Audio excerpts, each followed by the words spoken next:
Assalamualaikum warahmatullahi wabarakatuh. Hai rekan-rekan semua, pada pertemuan kali ini kita akan membahas mengenai ISO 14001, SDG serta sirkular ekonomi pada standar ekonomi industri hijau.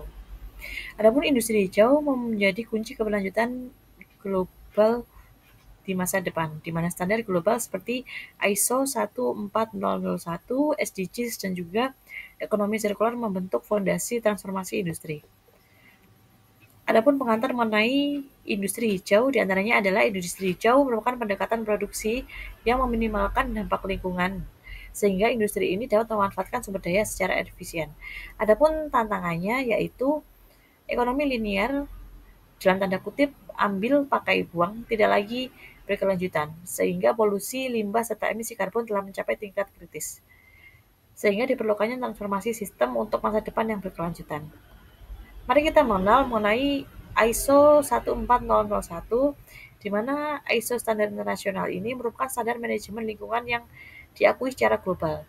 Pada standar ini memberikan kerangka sistematis untuk perusahaan yang memiliki fokus utama pada pengurangan dampak lingkungan dan juga aktivitas industri yang memberikan manfaat yaitu mengurangi risiko lingkungan dan juga peningkatan kinerja berkelanjutan. Adapun tujuan dan juga komponen dari ISO 14001 ini yang pertama adalah plan di mana kita menerapkan tujuan lingkungan dan juga proses dari mencapai hasil tersebut. Kemudian do di mana kita mengimplementasikan proses yang direncanakan. Yang ketiga, cek di mana kita dapat memonitor serta mengukur proses terhadap kebijakan lingkungan. Yang keempat yaitu act di mana mengambil tindakan untuk terus meningkatkan kinerja sehingga dapat memberikan adaptasi berkelanjutan untuk perbaikan sistem. Adapun kontribusi ISO 14001 pada SDGs diantaranya adalah mampu memberikan sistem manajemen lingkungan yang komprehensif serta mengintegrasi penyelarasan proses berbisnis dengan tujuan lingkungan global serta mengutamakan SDGs di mana mampu mendukung SDGs nomor 12 yaitu konsumsi dan juga produksi berkelanjutan, serta kontribusi pada SDGs ke-13 mengenai aksi iklim. Apa sih sebenarnya SDGs itu? SDGs merupakan 17 tujuan pembangunan berkelanjutan PBB yang dicanangkan hingga 2030, di mana tujuan ini mencakup pada aspek sosial, ekonomi, dan juga lingkungan, di mana Indonesia telah mengintegrasikan SDGs dalam perencanaan pembangunan nasional. Adapun sirkular ekonomi mengenai definisi dan juga prinsip diantaranya adalah reduce di mana mengurangi penggunaan bahan baku dan juga energi, retik di mana kita mendesain ulang produk dan juga sistem untuk berkelanjutan, reuse memperpanjang siklus hidup produk melalui penggunaan daur ulang dan juga repair memperbaiki produk pada dan juga menggantikannya. Adapun dampak ekonomi dari sirkular di Indonesia diantaranya adalah penambahan pada PDB nasional hingga tahun 2030 sebanyak 638 triliun, lapangan green jobs terbaru dengan 75% peluang untuk perempuan sebanyak 4,4 miliar lapangan pekerjaan, serta pengurangan ton emisi gas rumah kaca per tahun sebanyak 126 miliar. Adapun kontribusi sirkular ekonomi pada SDGs diantaranya adalah dapat membuka green jobs dan juga inovasi berbisnis, mendorong infrastruktur dan juga industri berkelanjutan, serta mendorong kolaborasi multi stakeholder. Tidak hanya itu, industri prioritas ekonomi sirkular diantaranya adalah food and beverage, di mana kita menggunakan pengurangan limbah pada makanan, sehingga melakukan pengolahan by product.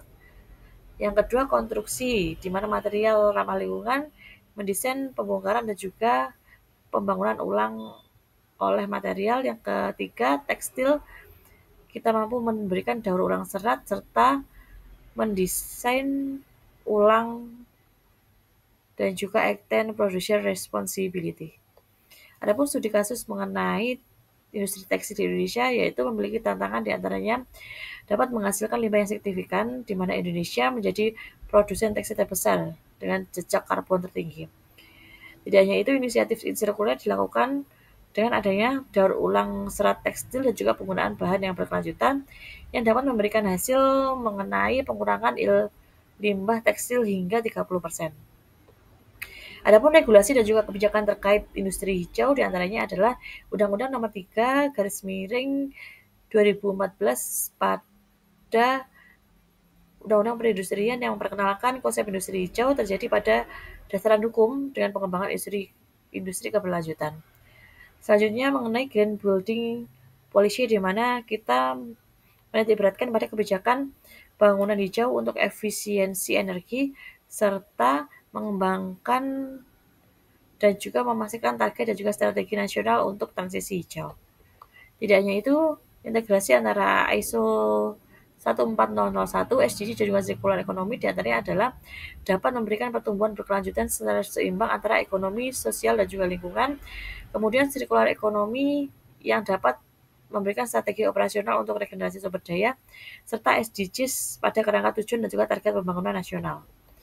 Tidak hanya itu, manfaat bisnis dari implementasi standar global diantaranya adalah efisiensi biaya terjadi pada penghematan energi dan juga material hingga 30%, akses global pasar memenuhi persyaratan ekspor pasar internasional, kepatuhan hukum mengurangi risiko pelanggaran regulasi lingkungan, serta menghindari denda dan juga sanksi otoritas lingkungan.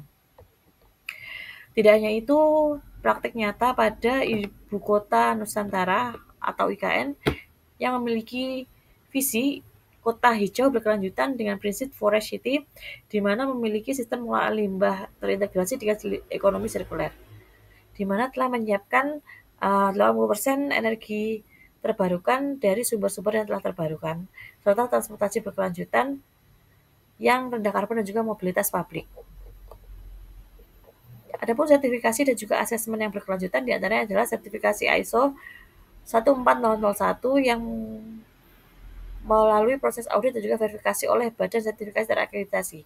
Kemudian penilaian ESG yang mampu memberikan evaluasi kinerja, evaluasi lingkungan sosial dan juga tata kelola, serta audit kinerja industri.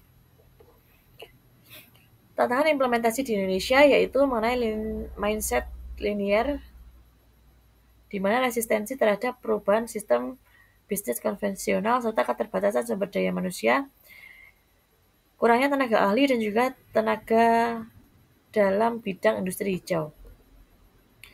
Adapun peluang dan juga rekomendasi dari strategis diantaranya adalah penguatan edukasi yang mampu meningkatkan literasi secara keberlanjutan di semua khalayak. Kemudian intensif ekonomi yang memberikan intensif mengenai pajak untuk industri hijau sehingga menyediakan pendanaan khusus untuk inovasi berkelanjutan serta kemitraan global yang memanfaatkan kerjasama antara internasional dan juga berbagai macam pihak terkait.